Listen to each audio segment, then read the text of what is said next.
가정 같은 교회의 세 번째 시간, 서로 무난하라라는 제목으로 은혜를 나누기 원합니다. 퀴즈를 하나 낼 테니까 여러분 한번 맞춰보십시오. 오래전 얘기입니다. 여러분 상상으로 맞춰보시면 됩니다. 1885년 4월 부활절 때 언더우드 선교사님과 아펜젤로 선교사님이 제물포항에 도착을 하지 않았겠습니까? 누가 먼저 내렸을까요? 자, 여러분 한번 상상해 보세요. 언더우드 선교사님은 장로교, 아펜젤로 선교사님은 감리교. 자, 누가 먼저 그 배에서 역사적인 첫걸음을 내렸을까요? 장로교인들은 당연히 언더우드지, 감리교인들은 당연히 아펜젤로지, 이렇게 서로 주장을 하는데 정답은 모릅니다. 참 이거 얼마나 감사한지 몰라요, 여러분. 이걸 기록하지 않으신 게 모르죠. 감리교인들은 지금도 이렇게 얘기를 합니다. 왜 언더우드와 아펜젤로냐? 아펜젤로가 알파벳도 A로 시작하고 언더우드는 U고, 아펜젤로가 한 살 더 많았고, 아펜젤로 그때 결혼도 하고 있었고, 그때 언더우드 선교사님은 미혼이었거든요.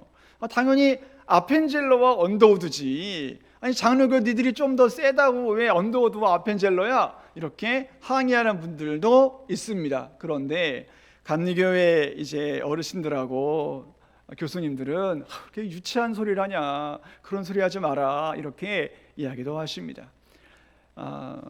이런 얘기를 해드릴게요. 언더우드 선교사님과 아펜젤로 선교사님이 1883년 10월에 그때 신학생들이었습니다. 그때 20대 초반이었어요, 두 분이요.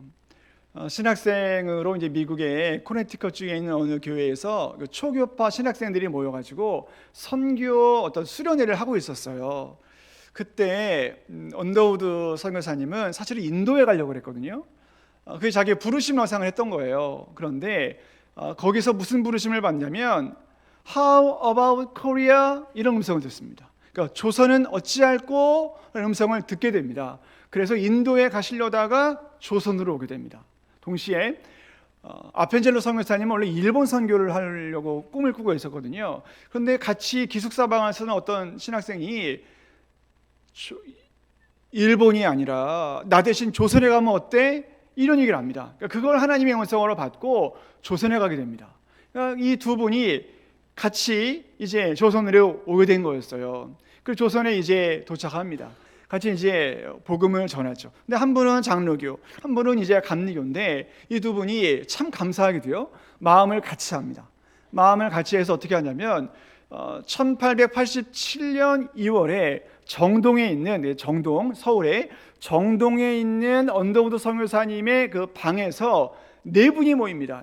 어떤 분이 모이냐면 장로교에서는 언더우드 선교사님과 호론 선교사님, 그리고 헤론 선교사님, 그리고 아펜젤로 감리교회에서는 누가 모였냐면 아펜젤로와 스크랜턴 선교사님, 이 네 분이 모입니다. 호론 선교사님과 스크랜턴 선교사님은 의사였어요. 의로 선교하시는 분이었어요. 이 네 분이 모여서 뭘 하냐면 성경을 같이 번역하자, 이렇게 마음을 모읍니다. 그게 지금 대한성서공회의 시작이었습니다. 이게 얼마나 감사한 거냐면 우리가 여러 교파가 있지 않습니까? 이 교파들이 하나로 성경을 봅니다. 지금 개역 개정으로 보고 있죠. 그러니까 하나로 보는 게, 여러분 이게 얼마나 감사한 건지 몰라요. 다른 나라들은 다양한 교파가 있을 때 성경이 다 달라요. 제가 어제 위에 있는 교회에서 용산 교구협의회에서 하는 용산교회에 있는 모든 교회들이 모여서 이제 예배를 드렸거든요. 그때 통합 측, 합동 측, 침례, 감리, 성결 다양한 교파들이 모였었거든요. 성경은 오직 개역 개정으로만 맞습니다. 이것이 정말 감사한 겁니다. 이게 왜 감사한 거냐면 언더우드 선교사님과 아펜젤로 선교사님은 장로교야 감리교야 이걸 따지지 않았던 거예요. 서로 뭘 했냐면 서로 문안을 했습니다. 이건 유니티의 차원이 아니라 서로 웰컴의 차이였다는 겁니다. 서로 환영하고 서로 문안하고 서로 사랑하는 마음이 거기에 있었다는 것입니다. 그러니까 사랑하는 성도 여러분, 우리가 마음을 넓히고 서로를 문안하고 서로를 환영하고 서로에게 인사하는 게 얼마나 중요한 것인지 역사적으로 보여주고 있다는 것입니다. 여러분, 우리는 지금 교회에 있습니다. 여러분, 교회는 뭡니까? 여러분이 교회가 뭔지를 알아야 되고, 교회가 뭔지를 우리가 신학적으로, 성경적으로, 영적으로 이해를 하지 못하면 교회를 나올 수가 없는 겁니다. 여러분, 교회는 예배당이 아니라고 수차례 얘기 드렸죠? 교회는 믿는 사람들의 모임이다, 에클레시아 이렇게 말하지 않습니까? 여기서 에클레시아의 아가 복수형입니다. 그러니까 우리는 예수 믿는 사람들의 모임인 겁니다. 그런데 여기서 중요한 게, 모이려면 뭐를 해야 될까요?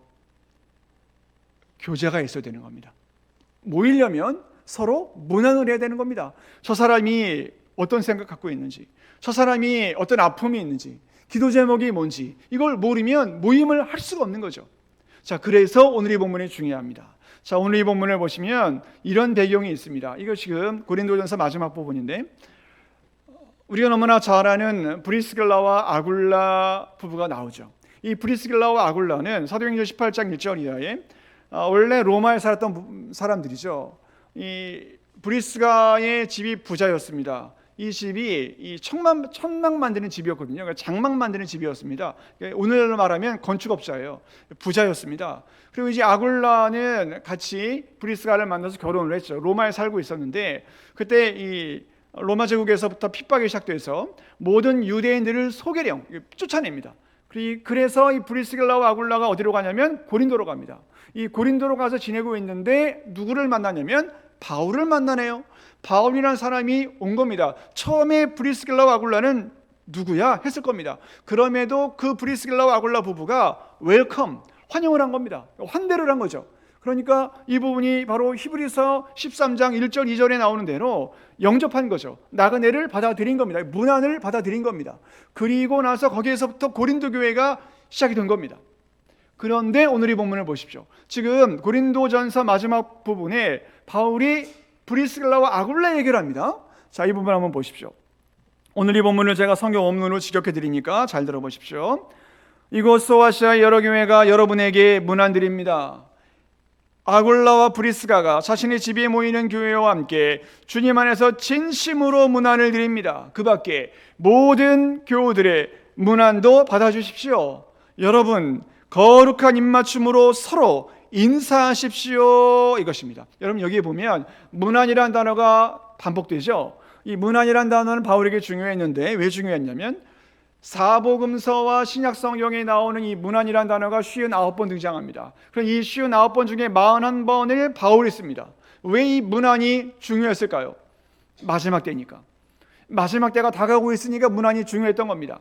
왜냐하면 베드로전서 4장 9절을 참조하면 사도 베드로가 이 마지막 때에 예수 믿는 사람들이 꼭 기억해야 될 게 있다. 그건 뭐냐면 서로 영접하라, 서로 대접하기를 원망 없이 하라, 이 말씀을 줍니다. 이런 거 참 이상하잖아요. 마지막 때가 다가오면 예수님 잘 믿어야 된다, 예수 그리스도의 십자가만 붙잡아야 된다, 오직 예수님만 의지해야 된다, 이 말하고 싶을 텐데 지금 베드로는 뭐라 그러냐면 서로 대접하기를 원망 없이 하라, 이 말씀을 해요. 여기서 대접이 문안이라는 겁니다.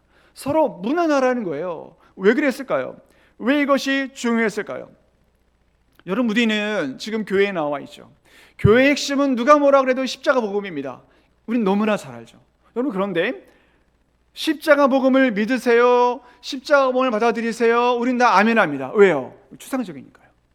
이건 손에 안 잡히거든요. 그러니까 우리는 추상적인 거에는 아멘한다고요. 서로 사랑하세요, 아멘. 왜요? 추상적이니까. 그런데 구체적인 거에는 우리가 아멘을 못하죠. 교회 잘 지키세요, 교회 섬기는 잘하세요, 주차 잘해주세요, 설거지 해주세요, 내일 새벽기도 나오세요, 이건 아멘 못하죠. 왜요? 구체적인 거니까.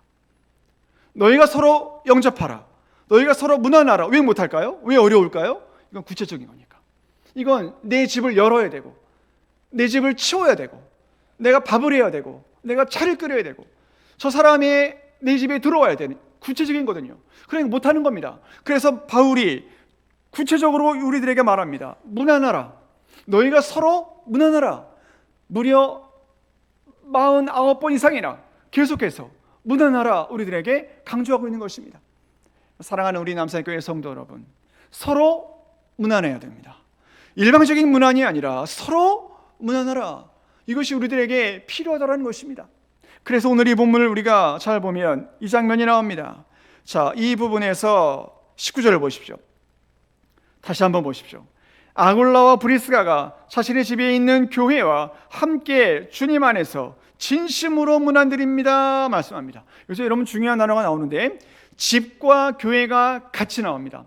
그러니까 너희 집에 있는 교회 이렇게 말하지 않습니까? 이 부분에서 여러분 집이란 단어와 교회라는 단어에 표시를 해보십시오. 이 엄청난 단어들이 지금 같이 나오고 있는 겁니다. 집, 교회. 이게 왜 중요할까요? 여기서 우리가 이 부분을 생각해야 되는데, 여러분은 보통 집이라고 하면 어떤 생각이 드세요? 여러분 일방적으로 집이라 이렇게 하면 어떤 게 떠오르세요? 어떤 분은 35평? 이게 떠오를 수 있어요. 어떤 분은 넓은 방? 멋진 침대? 근데 어떤 분은 영적인 관계? 이렇게 떠오를 수 있어요. 어떤 분은 이놈의 집구석 다시는 내가 들어오나 봐라. 에서의 집구석. 이건 바로 거처를 얘기하는 겁니다. 이것이 바로 헬라어로 노모스입니다. 거처. 몇 번지, 몇 통 몇 반, 몇 동 몇 호. 이게 바로 거주지입니다. 그런데 지금 여기에서 바울은 집이라고 해서 그 집은 이걸 얘기하는 게 아닙니다. 뭘 얘기할까요? 사랑의 교제, 사랑의 언어, 사랑의 만남. 내가 지금 비록 내 집이 가난하고 힘들어도 내가 집에 가면 사랑하는 아내가 나를 반겨주고 사랑하는 아이들이 나를 환영해주는 이 관계, 이걸 오이코스라고 부릅니다. 오이코스. 지금 이 부분에서 바울은 도모스를 얘기하고 있는 게 아니라 오이코스를 얘기하고 있는 겁니다. 너희 오이코스에 있는 에클레시아에게 문안하라. 이 엄청난 단어가 같이 만나고 있는 겁니다. 그러니까 가정이 오이코스가 되지 않으면 교회는 에클레시아가 안 되는 겁니다. 이게 가정 같은 교회입니다. 가정이 먼저 주님 안에 바로 세워지지 않으면, 영적으로 주님께 순종하지 않은 가문들은 교회에 와서 에클레시아를 못 이룹니다. 그들은 온통 예배당에만 신경 쓰고 있는 것이 진정으로 에클레시아를 만날 수가 없는 겁니다. 그러니까 여러분, 우린 이 부분에서 너무나 중요한 말씀을 보고 있는 것입니다. 우리는 갈등과 분열이 끊이지 않는 세상 속에서 살아가고 있습니다.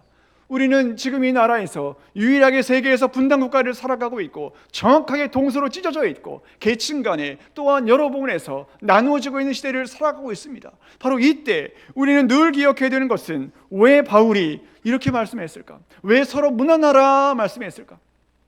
이것이 우리들의 신앙이기 때문에 그런 것입니다. 누가복음 10장 30절 이하에 너무나 유명한 장면이 나오죠. 이 문안에 대해서 예수님이 설명을 합니다. 구체적으로 설명하죠. 어떤 사람이 여리고 성으로 내려가다가 강도를 만나죠. 맞아 죽게 생겼습니다. 거의 죽어갑니다. 그때 누가 지나갑니까? 제사장이 지나가죠. 보고 지나갔습니다. 피합니다. 분명히 그 사람은 봤습니다. 두 번째, 레위인이 지나갑니다. 보고 지나갑니다. 모른 척합니다.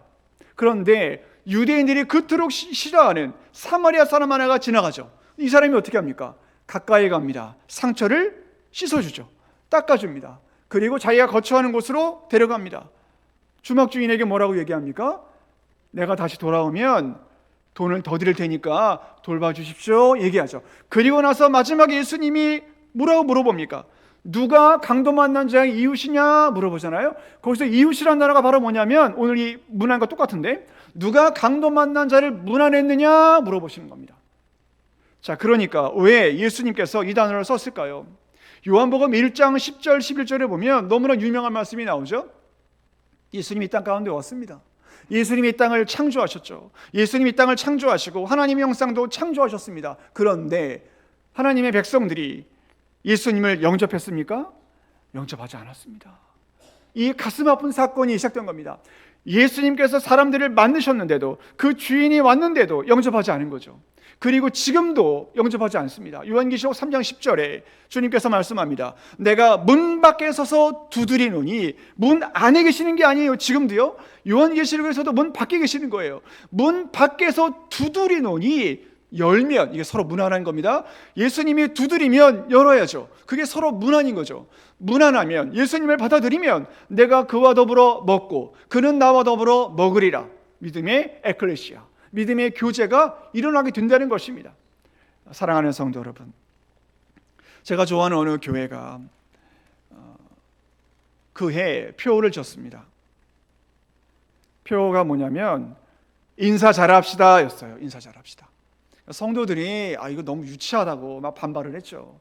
좀 멋진, 좀 이렇게 표를 짓지 인사자가 뭡니까? 인사자라자가 이렇게 반발을 했습니다. 그래도 목사님 고집을 안 꺾고 인사 잘합시다 이걸 표로 썼어요. 3월이 지나고 4월이 지나고 이 성도들이 이게 무슨 뜻인지 알았던 거예요. 그 교회가 지독하게 인사를 안 하는 거예요. 인사 안 하니까 뭐가 될까요? 교제가 없고, 교제가 없으니까 감사도 없고, 감사가 없으니까 전도도 안 하고, 아무것도 안 하는 거, 인사가 안 하니까. 그 다음부터 그 뜻을 알고 서로 인사하기 시작했어요. 그랬더니 교회가 밝아지고 분위기가 좋아지고 서로 관심을 갖게 되고 목장 모임 안 하던 사람들이 같이 모이게 되고 같이 믿음의 교제를 나누니까 전도가 그냥 되더라는 거예요. 할렐루야, 아멘. 우리 서로 인사할까요? 인사 잘합시다. 인사 잘합시다. 인사 잘합시다. 이것처럼 교회에서 중요한 건 없더라. 바울이 고린도 교회를 통해서 깨달았다는 것입니다. 제가 오늘 부부를 말씀드리고 설교를 마치려고 그러는데요. 이분은 진돗개 전도왕으로 유명했던 분이고 지금 아마 목회하고 있는 걸로 제가 알고 있는데 이분이 원래 예수님을 안 믿던 분입니다. 예수님 안 믿고 또 예수님 믿던 부인 그리고 예수님을 믿던 부인이 지극히 이분을 위해 기도하고 전도했는데 잘 안 들었어요. 그러니까 이 두 분이 전라도 분들이에요. 이 남편이 자기를 전도하려고 하는 그 부인에게 이런 말을 합니다. 제가 이것도 역시 원어로 해야죠. 예수를 믿는 것이 내 체질에는 영 안 맞아 본단께 차라리 내 주먹을 믿었더라고 예수 믿는 사람치고 쫌팽이 아닌 것들 못 봤단께 내가 자네 교회 나가는 것을 막지 않는 것을 감사하게 생각해 보러 어떤 남편들은 교회 가는 마누라 머리채를 잡아 끌기도 한다는데 얘기한다는 겁니다. 그러니까 이 아내는 그 말 듣고 낙심했을까요? 아니요. 낙심하지 않죠. 계속해서 기도합니다. 그리고 어느 날 말합니다. 심각한 표정으로 이 아내가 말합니다. 여보, 어젯밤 꿈에 당신을 봤단께 당신이 목사님 맨키를 옷을 입었더란께 아마 당신이 교회 다닐 것이라는 걸 암시하는 것 같단께요. 기도가 응답된 것 같아. 이렇게 얘기한 겁니다. 이 남편 또 얘기합니다. 이거 참 원어로 얘기하는 게 힘들어요. 오메 또 귀신 신이나 까먹는 소리하고 자빠졌네. 난 절대로 아니란께 당신이 백날 기도해봤자 헛수고란께 난 원래 교회 나갈 팔자가 아니요. 또 얘기하더라는 겁니다. 그래도 아내는 포기하지 않습니다. 계속 영혼을 위해 기도하고 전도를 합니다. 그러다가 이 남편이 지쳐가지고 약속을 해버렸네요. 교회 간다고. 교회 갈 날이 됐습니다. 이 남편이 갔을까요? 안 갔을까요? 안 가죠. 이 남편은 보통이 아니거든요. 안 갑니다. 뭐라고 얘기하면서 안 가냐면 여보 오늘 내 친구 어머니 회갑이요. 진짜란께 맞단께 회갑이라는 거예요. 부인은 알죠. 거짓말인 거. 뭐라고 얘기하면 또 얘기합니다. 당신이 알아서 해보시오. 그러나 하나님과 약속을 어긴 것이 영 껄쩍지근하단께요. 오늘 조심하시오. 나도 오늘은 당신을 위해 세게 기도해야 되겠소. 얘기합니다. 그게 뭔 소리요? 제발 나를 위해 기도 같은 거 하지 말란께. 하늘이 두 쪽 나도 교회 안 갈 텐께. 얘기하고 구례에 있는 온천을 갑니다. 무슨 회가 그건 거짓말이고 전남 구례에 있는 온천에 가서 잘 놀다가 집으로 오는데 사고가 납니다. 교통사고가 크게 나요. 차는 완전히 이 폐차 직전이고 사람들은 저 사람 죽었을 거다 생각했을 거예요. 다 죽었다 막 웅성웅성 밖에서 막 들리더래요. 이분이. 그런데 멀쩡했어요. 이 사람이요. 멀쩡히 살아있는 거예요. 안 다치고요.